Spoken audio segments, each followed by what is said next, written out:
has its own sort of grain of truth, and it's probably a mix of all of them. But the two sort of common theories.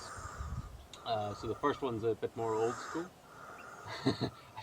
Sorry, I do love when the oxpeckers run down the back like that. They just kind of like slide down. So first of which is basically evolution-wise, natural selection and things. So animals that are in light-coloured soils and more open areas tend to be lighter coloured.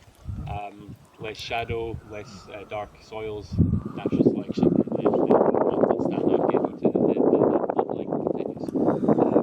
So generally, you would find that the darker soil types and the darker animals.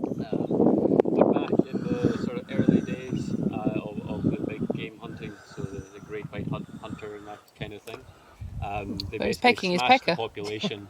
I'm trying to ignore that. Basically smashed the giraffe population. So they had to basically try and relocate a lot of population of giraffe into South Africa. And that basically mixed up all the genetics, and there's a bit of a mix now.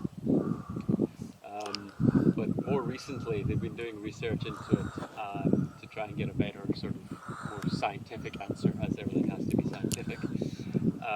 And they found that it's linked to testosterone.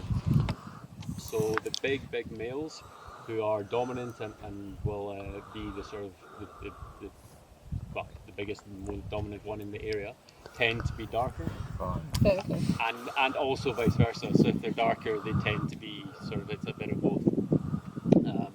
So much so that even lighter coloured males will actually just move off when a dark coloured one will come in. And basically they found that the darker, bigger giraffes tend to be more solitary and follow from a distance the herds and the groups of females, and will come in and mate when they feel like the females are ready. Whereas the lighter coloured ones will be sort of hanging around much closer or even within the herd, and sort of tries to be a bit more opportunistic, and when there's not a dark one around, he'll come in. So yeah, they think that it will change according to the sort of the hierarchy of the giraffes. So they've done the research over such a long period that they're able to sort of say that when a lighter coloured one grows up and becomes the dominant one, they actually get darker. Oh, right. So the more testosterone that's in development, the darker they seem to get. Darker they go.